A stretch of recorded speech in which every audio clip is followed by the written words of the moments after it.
I'm a huge Barony fan. The game is so freaking fun and so chaotic, and it's so good. And seeing Reggie play it, I think it's gonna be dope. He made me like Fallout. What happens when he makes me like a game that I already like? Rat time! Welcome in YouTube! Welcome in YouTube! And, well, thank you for clicking in the first place. I just want to say, if you have nothing else to comment by the end of this video, the word of the day is rat.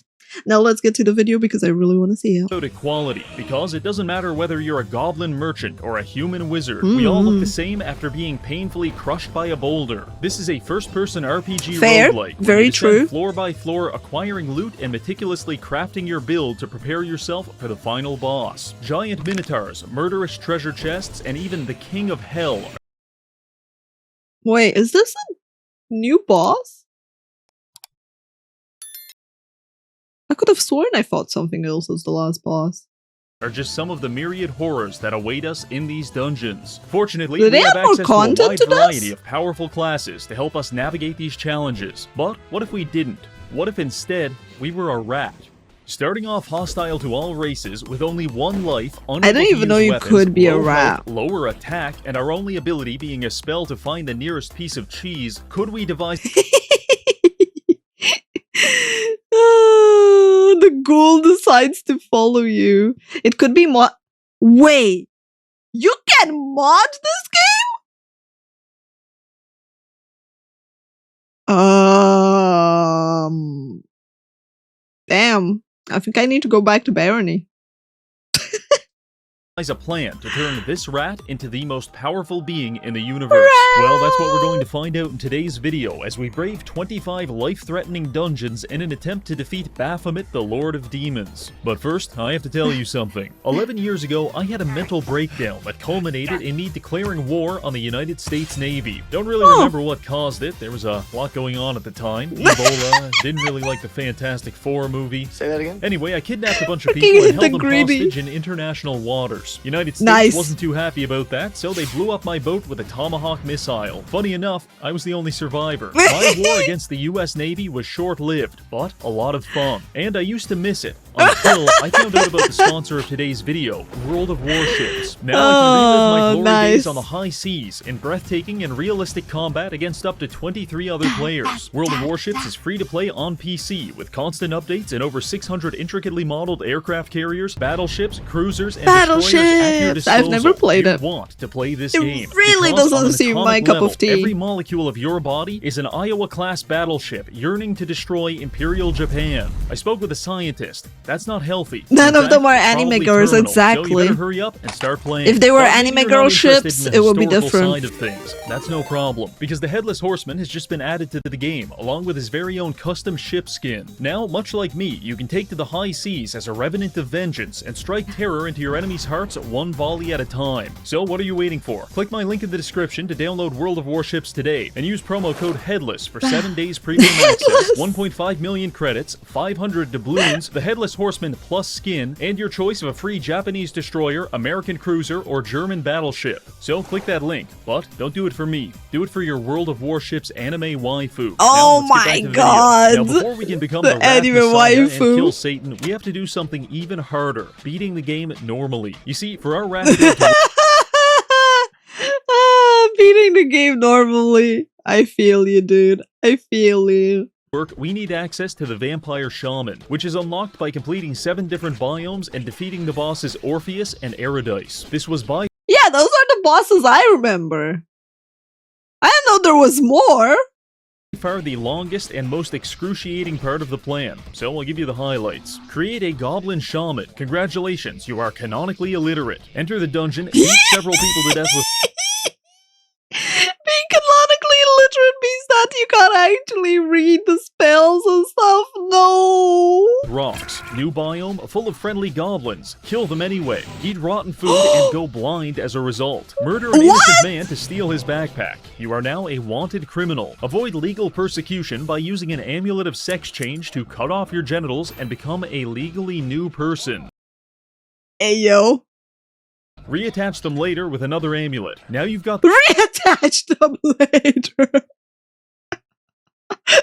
I mean, to be fair, Barony is the game that lets you put an amulet that will choke you to death. So that your final breath is that of pleasure for some. So, what can I say? Yeah. You can literally equip an amulet that you can't take off after, and it will choke you. Yeah. It's great. The backpack and your dick. Next biome, populated by bugmen. Become an exterminator. Recruit a psychopathic man named the Potato King. He dies almost instantly. Bully short people and get chased out of the level by their dommy mommy. First boss, turn into... No, don't call the minotaur dommy mommy. No. Be a troll and carefully lobotomize him with a closed fist. Successfully kill this all-powerful wizard and then promptly lose a fight against Derek the cheeseburger salesman. New biome. Yeah, don't mess with Derek. It's full of Irish immigrants and you're starving to death. Take a moment to appreciate the gameplay of being shanked by dozens of gnomes. Then proceed to the cockatrice. I did not take a moment to enjoy being shanked by a dozen gnomes. I still have nightmares about those gnomes. I still have nightmares about...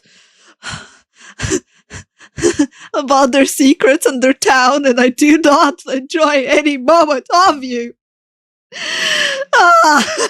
PTSD. No, Aurora, I'm fine. I don't need cat cuddle intervention. I am okay. I might be traumatized, but I am okay. Cockatrice's lair. You should not have come to the Cockatrice's lair. Final boss fight. You are not prepared. All of your teammates die within 30 seconds, and you spend the next 20 minutes accidentally running into cleverly placed pools of lava. Been there, done that. Luckily, your enemies were nice enough to put pools of water right next to the pools of lava. The fight has been going on for 30 minutes, and you're about to drop dead from hunger. Gamble everything on one last attack. You get unbelievably lucky and kill the boss. Congratulations, you are now a Bayou Baron. Receive some cutscene about how you're the new king, and it definitely won't turn into an evil tyrant like those last guys. Main menu. Alright, finally we've unlocked the Vampire Shaman. Now we can begin breaking the game as a rat. But first, some ground rules. The restrictions of this challenge mean that we are only allowed to interact with the outside world as a rat. However, we can interact with our inventory as a vampire. You ever seen Howie Mandel's penis? This mostly allows us to do things like equip armor, read books, and brew potions. But apart from that, it's all rat all the time. So let's get started. We begin by creating our character and loading into the first floor. That's crazy. Gentlemen, I want to introduce you to rat meat. If we want this little guy to kill Satan, he's going to need to be fairly high level, and the best way to achieve that is by maxing out his skills. There are 16 in total, ranging from I want to play as a rat now. However, since we are a rodent, we won't be able to level up trading or any of the weapon skills, which puts us at a major disadvantage. But we are also a vampire, which gives us access to one game-breaking ability. This little fella right here. Levitate is among the cheapest spells in the game. Excuse you! Excuse you! They got levitate! That's so broken. Which means spamming it is a viable way to level up your magic and casting skills. However, you will eventually run out of mana, unless you're a shaman, because the shaman starts with a voodoo face mask, which gives him +1 mana regen while shapeshifted. That doesn't sound like a lot, but it is. So by turning into a rat and casting levitate 3,000 times, we should be able to max out 2 of the most important skills. That's insane, man! That's so broken! Wow. In the game on the very first floor. Now listen, I know what you want. I understand the male fantasy. Big muscles, cool sunglasses, driving fast cars, and crashing into a retirement home at 160 kilometers an hour. Simple stuff, really. But the male fantasy does not include sitting at your desk for 2 hours and casting levitate 3,000 times. Therefore, I recommend that's why you have a auto hotkey and running an automated spellcasting script. Mine's in the description if you're curious. So simply assume rat form, start the script, and slowly become the... It's funny because in Romanian the word actually means how. So it makes like 10 times more sense. It's like, how do I click? How? the most powerful rodent of all time. This process takes a while, so I decided to kill the time by taking a normal shower by myself, washing the dishes, engaging in thought-provoking debates with the fellas down at the homeless shelter, and then chasing women through public parks. This gets me back home with just enough time for another shower before returning to the computer. Briefly looking over our stats, the plan appears to have worked. Casting and magic are nearly maxed out. The only problem is we're kind of starving to death. So it's time to enter the dungeon in search of food. On the topic of food, the vampire shaman is again very broken. Because much like Todd Howard, the vampire requires a constant supply of human blood. The only difference is we use blood to satiate our hunger, whereas Todd Howard just doesn't want other people to have it. Anyway, blood is our primary food source. However, by transforming to a rat, we are also able to eat conventional types of food. The combination of these two options means we're essentially playing with 200% food abundance, which admittedly is a little hard to appreciate as I starve to death in this dungeon. I start my food quest by running around the map and recruiting a small posse of rodents, because worst case scenario, we can cannibalize. You can have companion rats! Oh, that's so cool, the fact that they added that. Our fellow rat brethren, but that didn't end up being necessary, since after only 5 minutes we hit a major jackpot. Not only did we find 2 treasure chests full of food, but one of them also contained a chef's hat. In addition to making us look like a beloved Disney character, this hat also increases food nutrition by 20% and buffs the drop rate. With a food supply secured, I made my way back to a safe room and resumed the rat maxing. After rat maxing.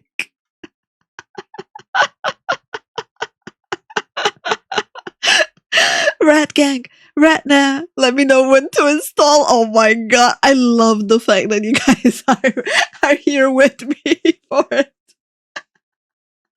After levitating about 75 more times, we had capped the Barony itch, man. This is where things get nutty. The reward for becoming a legendary caster is that you learn a 0-mana version of the spell Force Bolt. This is usually unlocked around floor 15 or maybe 20, so having access to it on floor 1 is questionably balanced. Furthermore, we can use it to level up the rest of our magic skill. Doing this unlocked the spell Dominate, which allows us to mind control enemies if they're weak enough. If they're not weak enough, it hurts a lot. It's like Pokemon, but if you gauge the health bar wrong, Ash Ketchum dies in a violent explosion. With that taken care of, I think we're ready to start the adventure. I began rapidly scurrying around the map, picking up every item I could find, the vast majority of which is complete garbage. But we're getting appraisal experience from identifying it. I know an entire stat based around item identification doesn't seem cool or exciting, but you'll appreciate what do you mean?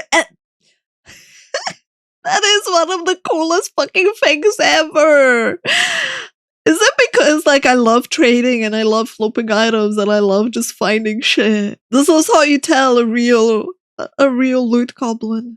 It's just like a skill to just identify jewels and better value stuff and making deals. I'm like, it's the freaking special. It's the shit.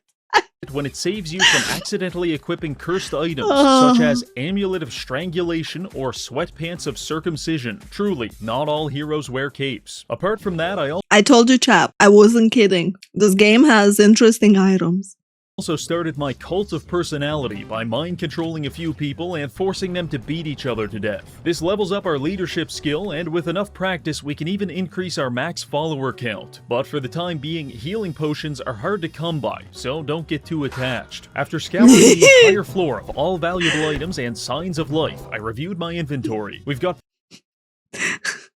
the way he does, he's like, oh, don't get too attached to your followers. Yeah, I learned that really early on in the tutorial. Plenty of food, a portable alchemy station, and a ring of might, which gives us, a 1-pound rat, enough strength to effortlessly push a 7,000-pound boulder across the map. But why does that matter? Well, allow me to explain. In chapter 100 of Baki Do, Yujiro Hanma rapes Joe Williams while maintaining his heterosexuality. This is a power-scaling feat that informs us how strong a character is. For example, if I could successfully beat the homosexual allegations, then internet autists would have no choice but to scale me at a multiversal level. But for right now, we're focusing on rat meat, and him pushing an entire boulder easily qualifies him as a small building level superhuman. Not bad bad for floor 1. Now, let's head to the next level. In case you were concerned that things were getting too easy, don't worry. Floor 2 has got you covered, because this symbol right here indicates that within 5 minutes, a gigantic unstoppable minotaur is going to spawn onto the map, hunt us down, and curb stomp us back to spawn. I don't think I can handle levitating 5,000 times again, so we can't let that happen. I begin frantically searching for an escape. Fortunately, I managed to kill an Italian man and use his Daedalus shrine to reveal the exit, which was when I got a new notification.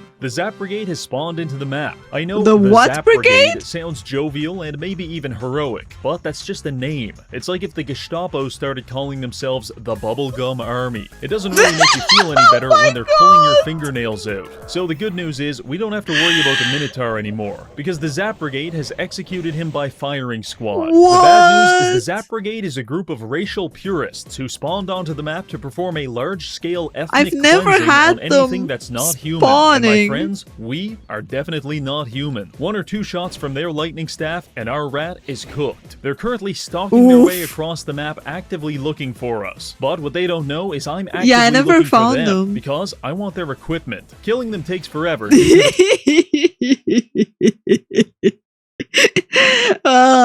the joy of wanting the loot is higher than your survival instinct. They're amulets of magic reflection, but slowly, over the course of 30 minutes, I used my superior rat intellect to separate them and wear them down. After cleaning off the blood stains, we've now got some high-level armor for us to proceed to the next floor. This would be floor 3, but if you enjoy psychological torment as much as I do, then I recommend flipping these levers and going to the secret level, the Gnomish Mines. My therapist keeps telling me George Floyd isn't real, and he can't hurt me. I know better. I've seen the schematics. Similarly, Barony developers will try to convince you that the Gnomish mines aren't that bad. Yeah. The horrors that I have seen in that place. I do not do the secret level, chat. I mean, look at this well-lit room with all kinds of golden fountains, and the exit is right there. This is terrific, but let me tell you something. They ran out of room in hell a long time ago, and now they're putting all the gnomes here. PTSD. Outside of these doors is a winding maze filled to the brim with trolls, lightning staff gnomes, and ornery child miners that want nothing more than to excavate the side of your head. Around every corner, there is a 25% chance of getting smoked in the face with a lightning bolt, and there's like 600 corners, which is why I chose to mind control the gnomes and have them lead the way. After carefully and meticulously exterminating 70% of the gnome population, I had gained several levels and become relatively powerful. By using bloodletting, we can now 2-shot most gnomes and farm them for vials of blood. That's now, really I'm not sure good. what's more terrifying, being stalked through a the staves are really by a good, yes. bloodthirsty magical rat, or realizing it's actually just a naked man in a chef's hat. But either way, we're not here just to terrorize the gnomes. We're also here for the Sphinx's Casque, an artifact helmet of extreme value to spellcasters. It gives 3 armor and 8 intellect. For reference, +8 intelligence is a massive difference. Consider it to be the difference between 2 people. One is a normal man who works a job at the hot dog factory and has a wife and kids. The other is a deranged lunatic who spends his free time staring into the sun and taping dead rats to his ceiling. I'm not sure who the intelligent one is, but they're pretty fucking different. Point is, this helmet is going to make our spells do a lot more damage. However, there are 2 issues. First, the treasure room is locked behind a series of impenetrable gates, and second, it's guarded by about a dozen spellcasting traps. Solving problem number 1, the switch to open the gate is located inside this merchant shop. Do the traps hit you if you're a rat, though? I let the shopkeeper out of his store, double back, flip the switch, and make my escape. This made me a wanted criminal according to the Merchant's Guild, but it's worth noting that Reggie the Rat is a legally distinct person from Reggie the Vampire, so he's not wanted. Don't worry though, the Merchant's Guild also that is such a crazy advantage. Wow. To lynch Reggie the Vampire, but it's just because they're racist, not because he's a criminal. Now with the treasure room open, we have 2 options. Option 1, I carefully examine the room from multiple angles and learn the timing of each trap to formulate a safe plan of approach. Or option 2, I cast a speed buff and run in while pissing my pants. Obviously, I chose the latter. Miraculously, this worked, and we secured the helmet. This is a huge power spike for all of rat kind. Now, let's get out of this absolute dump. Floors 3 and 4 were relatively uneventful. However, it's worth noting that usually by this point you're level 5 or maybe 6. We are level 13. Also, we have so much random shit in our inventory that we actually weigh 860 pounds. I cannot fathom how embarrassing it must be to get mind controlled by a morbidly obese rat dragging itself across the floor. But clearly, it's not embarrassing enough to make a difference. Interesting loot on these floors included an amulet of strangulation, which isn't useful to us, but there is actually a BDSM GIMP class in the game, which regenerates its mana through autoerotic self-asphyxiation, so we'll leave this here for them. Instead, we're going to take this ring of warning. By equipping it, we basically unlock wall hacks, because all enemies on the level are now marked as pink dots on our minimap. Slowly but surely, we are approaching divinity. Now let's move on to the next biome, the swamp. Oh god. The swamp is best known for its gangs of goblin criminals that will stab you to death at a moment's notice. The closest real-life equivalent to this would be going to a Brazilian favela and telling the local drug dealer that his native language is just gay Spanish. This is a high-level engagement farming technique, assuming you can moderate the casual racism. To my Brazilian viewers, I support you and concede that Brazilian Portuguese is fundamentally superior to Portugal Portuguese. Together, we can defeat the colonial pig dogs. But I digress. The real value in the swamps doesn't come from chewing goblins to death with my big dumb rat teeth. It comes from this. A pool of water. On one of the earlier floors, what about I stole the water? An amulet of Olympic swimming from a gnome. At the time, I just did it because the idea of a gnome swimming as fast as a shark creeped me out. But now, we can use it to our advantage.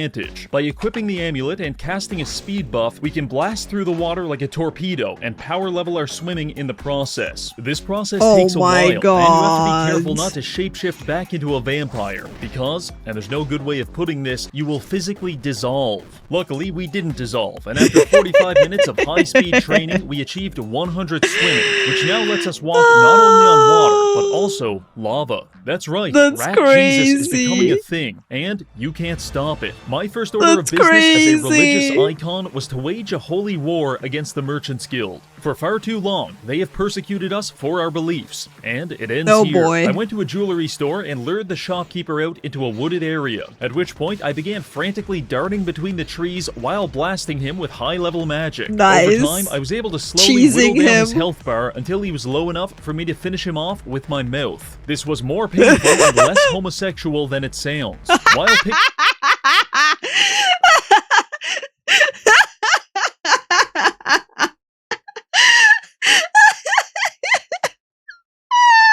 through the shopkeeper's personal effects, I came across a ring of invisibility. Oh yeah, Rat Jesus the serial killer is now invisible. This is big. Arriving on floor 7, I wasted no time destroying the non-believers, which it turns out is quite easy to do when you have the bite force of a crocodile and your enemies can't see you. First major piece of loot we found was a ring of slow digestion. Combining this with our chef's hat won't stop world hunger, but it'll stop mine. Admittedly, the value of an anti-starvation build is a bit questionable when we have 30 vials of blood and 150 pounds of chicken legs in our inventory. To help offset that weight, I also found a pair of metal boots that weigh negative 40 pounds. I was trying to understand that when suddenly I was ambushed by the Minotaur, and this time there's no ethno-fascists here to save us. But we're not the same rat we were 6 floors ago, so I decided to fight the Minotaur in a David versus Goliath-esque battle. By continually refreshing my Adderall speed buff, I was able to effortlessly run laps around the map, stopping every so often to pelt him with force bolts. That's to motivate my survival instincts, I also used a mental exercise where I pretended that I was a female Twitch streamer, and the Minotaur was my #1 fan. I swear to God, that actually made me run faster. Once I started mixing in some slowing spells, it was all over. Little known fact here, but after killing Goliath, David chopped his head off and carried it back home. He was kind of a freak like that. Anyway, I couldn't find the Minotaur's head, so I just picked up his flawless emerald. This is very valuable, but money is a construct of the Merchants Guild, and we have no need for such vices. So I threw it into the chasm and moved on to floor 8, seemingly not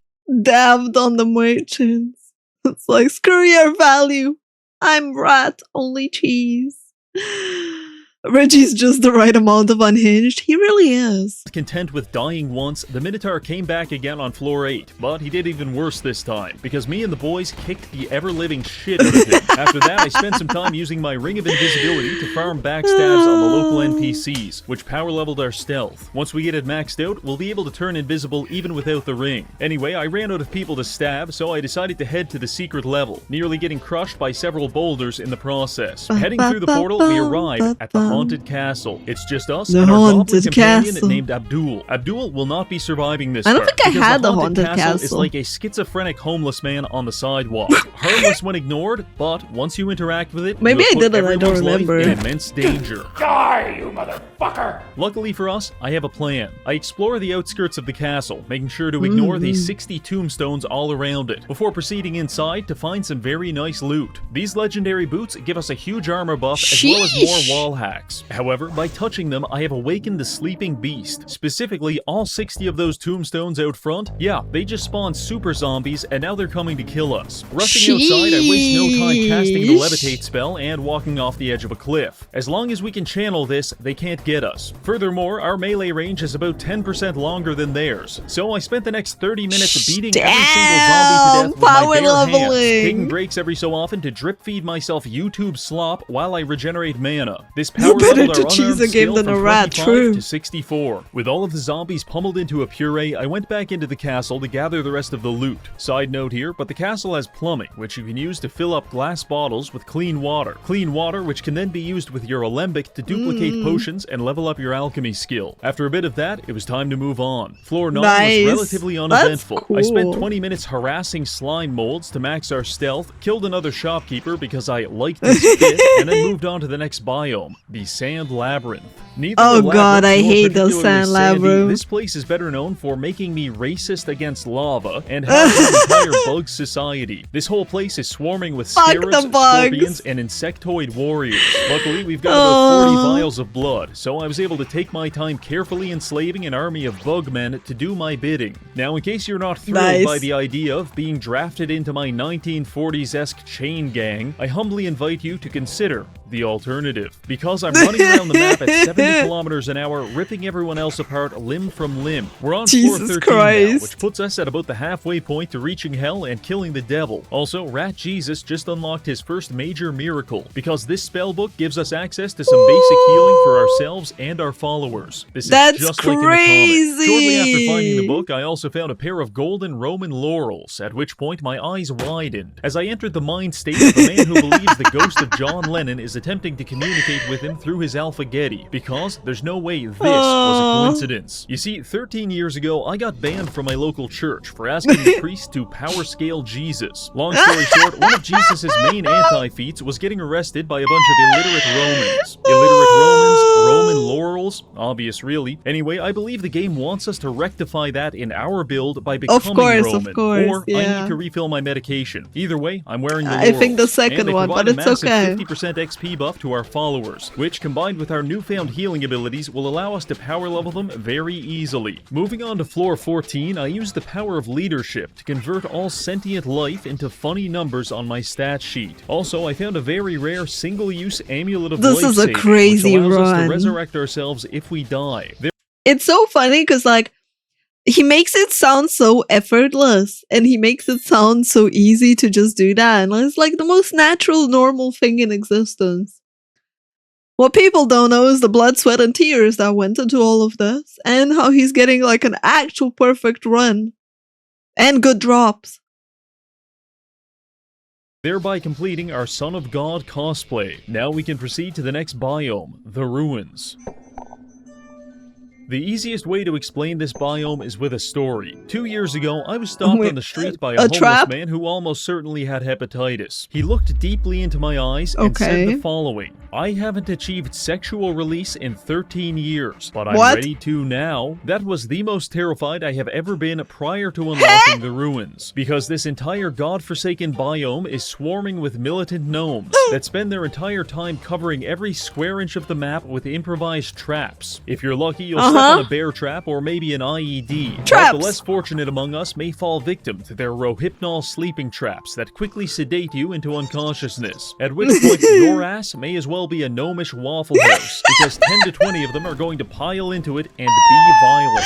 Now, I don't know about you, but compared to getting gangbanged by gnomes, the idea of catching hepatitis from a street vagrant is starting to sound pretty good. But we're here now, and that guy's probably at a psych ward, so let's just get through this. Jesus I put the boys to work thinning out the gnome population. This generally worked well, but every so often we'd have some friendly fire. The issue with that is that friendly AI is programmed to hit back whoever attacked it, and the other AI is programmed to do the same. So any instance of friendly fire automatically initiates a positive feedback loop of reciprocated violence until someone is dead. Still levels up my leadership though. Anyway, not a huge fan of the ruins, so I made my way to the next secret level. I don't think anyone the Mystic is. Library. This is a magical archive containing some of the strongest items in the game. Like many areas in Barony, it is also a very chill place if you're human. To everyone else, it may as well be Rwanda in 1994. That being said, we wasted no time subduing the Hutu librarians and stealing all of their relics. That's Mostly, crazy. it was a bunch of vaguely useful items, until I came across this chest right here. Contained within it was the final piece of our puzzle, the vampire doublet. This item disables passive health regeneration, but maxes mana regeneration. Combined with our shaman mask, we're now generating mana 1200% faster than normal, which means we don't have to settle for free force bolts anymore. Now we can start smacking our enemies with such exciting spells as invert penis and summon foot fetishist.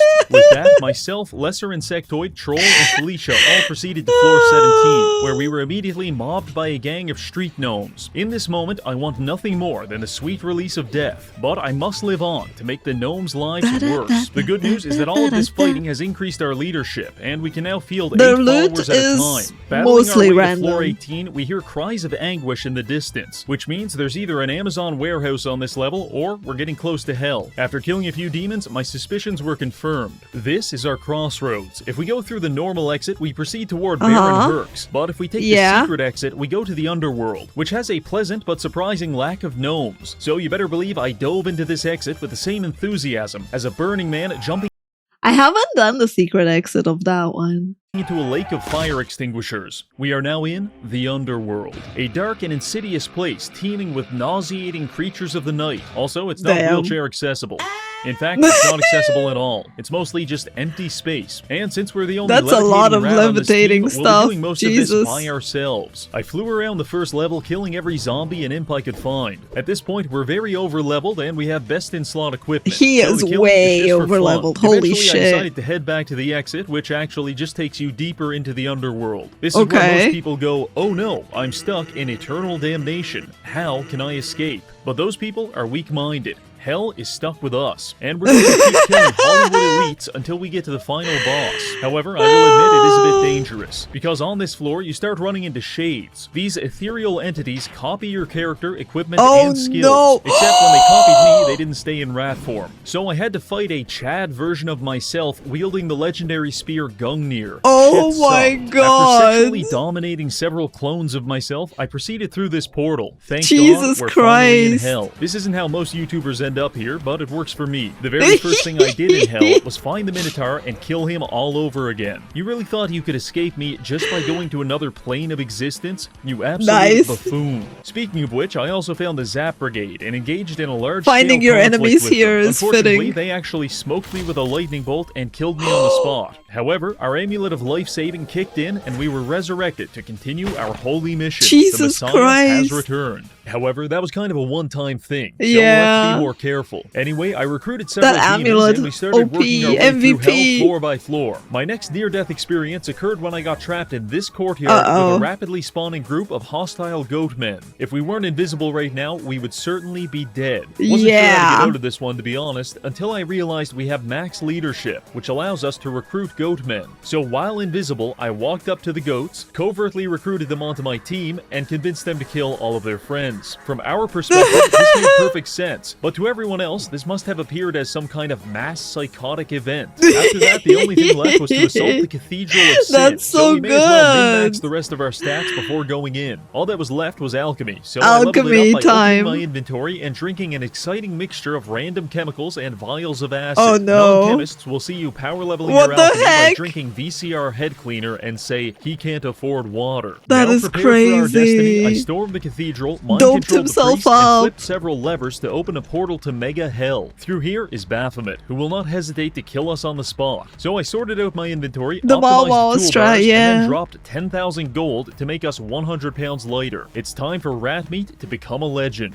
Arriving through the portal, we are immediately Oh greeted my by several God. pools of lava and the King of Hell. But for some reason, our first thought is the craftsmanship on these walls is immaculate. The fight started with us getting mobbed by several demons, while Baphomet attempted pest control via fireball. We handled this part fairly well, but then he swapped to high-level boulder spam, which Jesus resulted in about Christ. 50% casualties among our followers. The good news is we were absolutely chunking him whenever he'd pop up, and our amulet was reflecting most of his spells. Eventually, myself and two of our imps cornered That is Baphomet and mag dumped him down insane. to 10% health, at which point we finished him off by biting him to death. Baphomet Of course, sucked into the of lava, course. and the game Gotta rewarded us dab by making on me fight him. 2 minotaurs at the same time. Actually, not as bad as it sounds. With the primeval defeated and the entire minotaur bloodline extinct, I Jesus. fought my way to the exit portal and returned to the land of the living. At which point we got an epilogue explaining that we have defeated the devil and That's no mortal or insane. immortal can challenge our power. For a rat, I'd say that's pretty damn good. That's so there you have really it. We started good. off as a lowly rodent, and through a series of contrivances, we His became run a is god. so I'd like to thank the freaking Minotaur for being cool. such a good sport, this month's patrons for supporting the channel, and finally, I thank like you this for a watching. lot. Before I go, don't forget to download World of Warships using the link in the comments and use promo code HEADLESS to receive in-game currency, Well, free ships, I guess I'm and a gonna have to horseman schedule with no head. Alright, Barony that's all for now. runs. See you later. Because this video is absolutely dope and very, very, very enjoyable. And YouTube, if you made it all the way to the exit and you're still here, and yes, I said exit, maybe you found it. Otherwise, you're stuck with me. If you made it all the way, thank you again for watching. And like, comment, and subscribe because it really helps the algorithm. And you can recommend more cool videos like this on Discord or in the comment section. Yeah. Thanks for hanging out. Oh, and watch the live tab on YouTube because you'll see me streaming random shit. And you might see me streaming Barony.